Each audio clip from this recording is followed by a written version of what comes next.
वह लड़का बहुत ही होशियार और स्वस्थ था, लेकिन पता नहीं क्या हो गया था। वह अपने जीवन का मकसद भूल चुका था और एक अजीब सा पागलों जैसा जीवन बिता रहा था।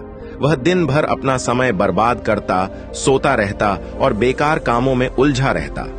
ऐसा लगता था जैसे उसके जीवन का कोई अर्थ ही नहीं रह गया हो। अजीत एक होनहार नौजवान था, पर पिछले कुछ महीनों से वह एक अजीब सी लापरवाही का शिकार हो गया था।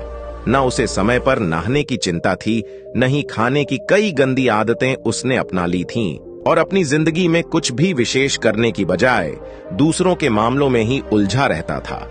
दिन का ज्यादातर समय अपने गांव के लोगों की बातों और उनकी जिंदगी में खामियां निकालने में बर्बाद करता था। उसे इस बात की बड़ी दिलचस्पी थी कि किसका बेटा क्या कर रहा है, किसका काम क्यों नहीं चल रहा है, किसका घर कैसे चलता है आदि। अजीत के माता पिता, दोस्त और गांव के बड़े बूढ़े कई बार उसे समझाने की कोशिश करते। अजीत खुद पर ध्यान दे, दूसरों की जिंदगी में ताका झांकी करना छोड़। जो लोग मेहनत कर रहे हैं उनके पास खुद की जिंदगी संवारने का समय नहीं है। अगर तू भी खुद पर ध्यान देगा तो तेरी जिंदगी भी बेहतर हो सकती है। लेकिन अजीत को यह बातें बेकार की नसीहत लगती। उसे लगता था कि वह तो सही है और बाकी लोग बस उसे समझ नहीं पा रहे हैं। उसने अपने हालातों को अपना भाग्य मान लिया था और अपनी ही दुनिया में मस्त हो गया था। एक दिन अजीत यूं ही जंगल की तरफ निकल गया। जंगल में एक पुराना रास्ता था जहां जाकर वह अक्सर अकेले वक्त बिताता था।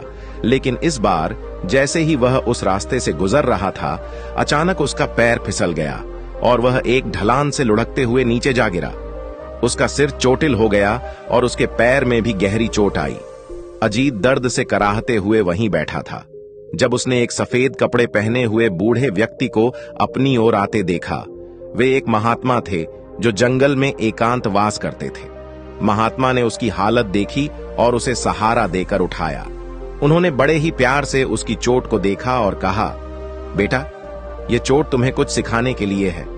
क्या तुम जानना चाहोगे? अजीत ने बड़ी कठिनाई से सिर हिलाया। उसकी आंखों में पश्चाताप और आशंका के मिश्रित भाव थे। महात्मा ने मुस्कुराते हुए उसे वहां पास के एक चबूतरे पर बैठाया और बोले, तुम्हारी जिंदगी में क्या चल रहा है, यह समझने के लिए मैं तुम्हारी हालत देखकर ही बहुत कुछ समझ सकता हूं। लेकिन मैं चाहता हूं कि तुम खुद बताओ, क्या तुम सच में अपने जीवन से खुश हो? अजीत ने सिर झुका लिया और अपने दिल की बात कहने लगा। उसने अपनी आदतें, अपनी लापरवाही, दूसरों की जिंदगी में बढ़ती दिलचस्पी और अपने अंदर की बेचैनी सब कुछ बताया। महात्मा ने बड़ी गंभीरता से उसकी बातें सुनी। फिर उन्होंने कहा, बेटा, इस जंगल में आने का तुम्हारा मकसद आज पूरा हो गया है।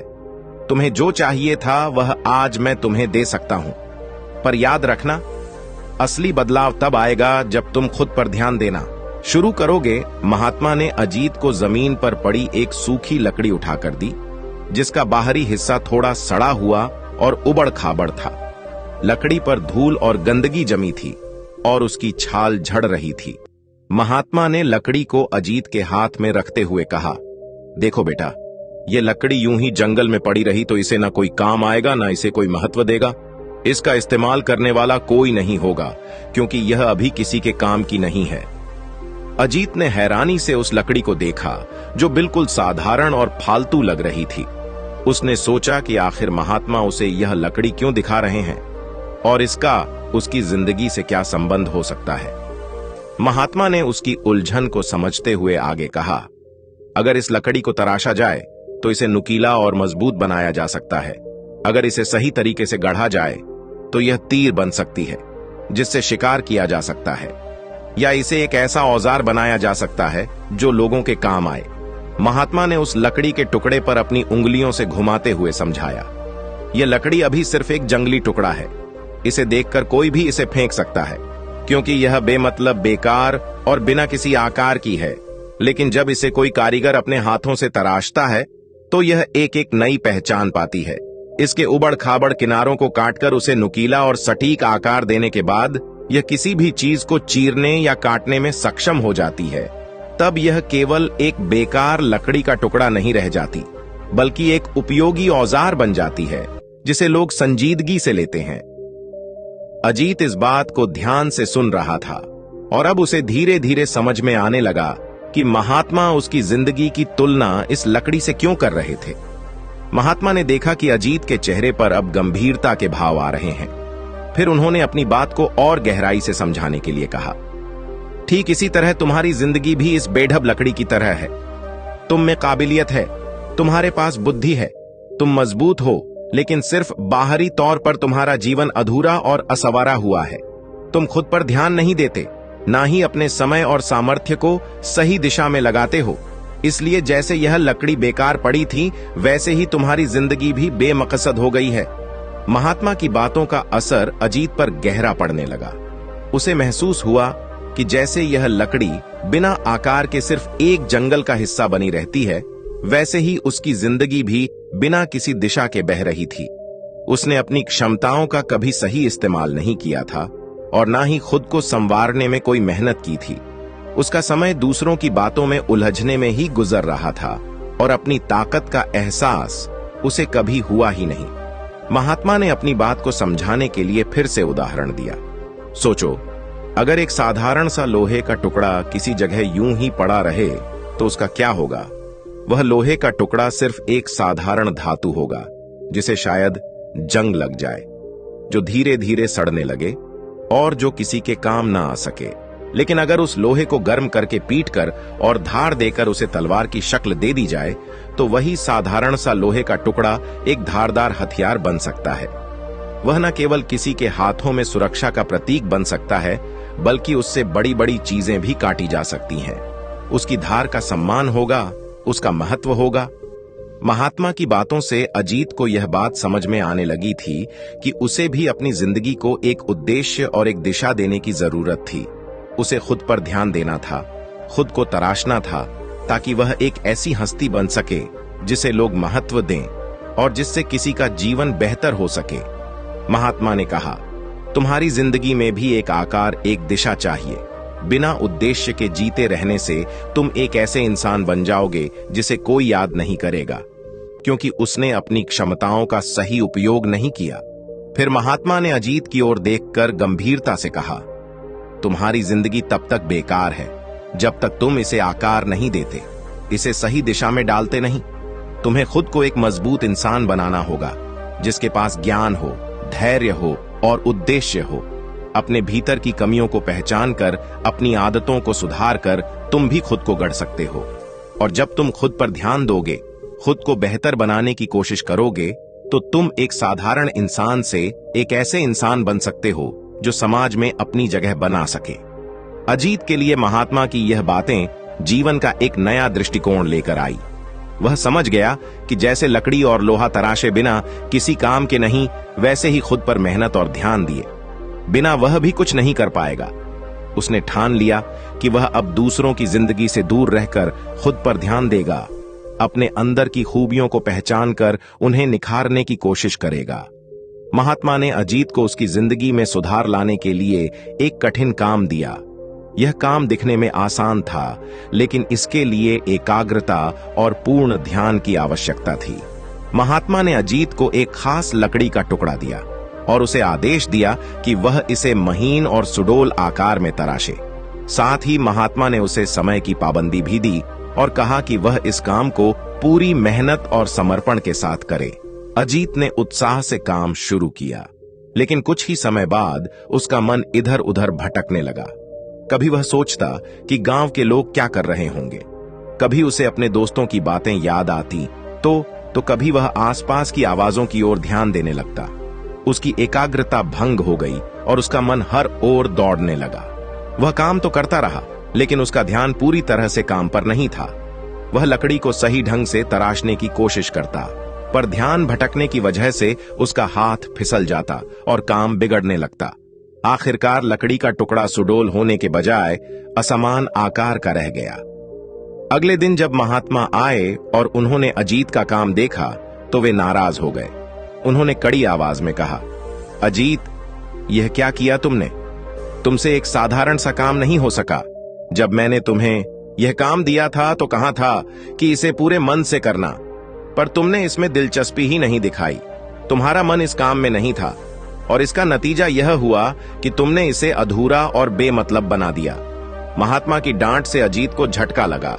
उसने धीरे से कहा, महात्मा जी, मैंने कोशिश की थी लेकिन मेरा ध्यान बार बार भटक जाता था। मैं काम को पूरा करने की कोशिश कर रहा था, पर मेरा मन कहीं और लगा रहता था। महात्मा ने गहरी सांस ली और गंभीरता से कहा, यही तो तुम्हारी समस्या है अजीत। तुम्हारे पास शक्ति है, तुम काम कर सकते हो, लेकिन तुम उसे पूरी एकाग्रता के साथ नहीं करते। अगर तुम्हारा मन उस काम में नहीं होगा तो तुम उसे अच्छे से पूरा नहीं कर पाओगे। जीवन में कोई भी काम हो, अगर तुम उसे आधे अधूरे मन से करोगे तो नतीजा भी अधूरा ही मिलेगा।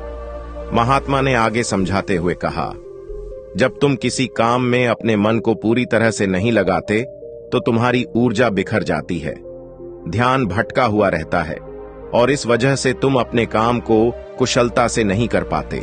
अगर तुम्हारा ध्यान काम पर ना होकर दूसरी चीजों में लगा रहेगा तो तुम कितनी भी कोशिश कर लो, उस काम में सफलता नहीं पा सकोगे। चाहे काम छोटा हो या बड़ा, उसे पूरा करने के लिए पूरा ध्यान और एकाग्रता चाहिए। अगर तुम किसी काम में अपना मन नहीं लगाते तो उस काम का कोई अर्थ नहीं रह जाता। महात्मा ने लकड़ी का टुकड़ा उठाया और उसे अजीत को दिखाते हुए कहा, देखो, यह काम भी तुम्हारी जिंदगी की तरह ही अधूरा और बेमकसद लग रहा है। तुम्हारे ध्यान की कमी ने इसे असमाप्ता और बेढब इसी तरह अपने जीवन के हर काम में अधूरापन लाओगे तो तुम्हारा जीवन भी इसी लकड़ी के टुकड़े जैसा बेकार और बेढब। महात्मा की बातों का असर गहरा पड़ा। अजीत ने महसूस किया कि उसके हर असफल प्रयास की वजह उसकी ही लापरवाही और ध्यान की कमी थी। उसे यह समझ में आ गया कि किसी भी कार्य को सफलता से पूरा करने के लिए उसमें मन और ध्यान का होना बहुत जरूरी है। वह खुद को समझाने लगा कि अब वह हर काम में पूरी तन्मयता से जुटे ताकि उसका हर प्रयास संपूर्ण और सार्थक हो। महात्मा ने अंत में कहा, याद रखो, जब तक तुम अपने काम पर ध्यान नहीं दोगे तब तक वह काम तुम्हारी उम्मीद के मुताबिक नहीं होगा। काम को सफलता से पूरा करने के लिए खुद को उसी काम में समर्पित करना पड़ता है। तुम्हारा ध्यान जिस ओर होता है वही चीज तुम पूरी तरह हासिल कर सकते हो। इसलिए अगर तुम कामयाब होना चाहते हो तो मन को एकाग्र करो और अपने काम को ही प्राथमिकता दो। महात्मा की सख्त फटकार और गहरी बातें सुनकर अजीत ने जीवन में पहली बार काम और एकाग्रता के असली महत्व को समझा। उसने ठान लिया कि अब वह अपने जीवन के हर कार्य में पूरा ध्यान और समर्पण लगाएगा ताकि उसका जीवन भी सुडौल और सार्थक बन सके, जैसे कि वह लकड़ी का टुकड़ा बन सकता था। महात्मा की यह बातें सुनकर अजीत की आंखें खुल गईं। उसने अपने जीवन में बदलाव लाने की ठानी। धीरे धीरे उसने अपनी आदतें सुधार लीं। वह अनुशासन के साथ अपने काम करने लगा, समय का पालन करने लगा और हर रोज आत्मनिरीक्षण करने लगा। उसकी सोच में बदलाव आने लगा और उसने खुद पर ध्यान देना शुरू कर दिया। कुछ ही महीनों में उसकी मेहनत रंग लाई। अब लोग उसकी तारीफ करने लगे, उसके परिश्रम और अनुशासन की मिसाल देने लगे। अजीत ने खुद को उस सूखी लकड़ी की तरह महसूस किया जिसे तराशा जा चुका था। उसकी जिंदगी अब उस लोहे की तरह मजबूत हो गई थी जो किसी भी मुश्किल को काट सकती थी। इस प्रकार अजीत ने महात्मा की सीखों पर अमल करके अपनी जिंदगी को एक नई दिशा दी और खुद पर ध्यान देकर अपनी असल पहचान बनाई। दोस्तों, आपने आज के इस वीडियो से क्या सीखा वह मुझे आप कमेंट में बता सकते हैं। इसी के साथ में उम्मीद है कि आपको आज की वीडियो पसंद आई होगी, तो इस वीडियो को उस इंसान को शेयर करें जिससे यह कहानी सुनने की जरूरत है और उसी के ठीक बाद mind for magic YouTube channel को सब्सक्राइब करें। तो चलिए फिर मिलते हैं ऐसी एक और नई वीडियो में एक नए मैसेज के साथ। तब तक के लिए अपना ख्याल रखें। धन्यवाद और नमो बुद्धाय।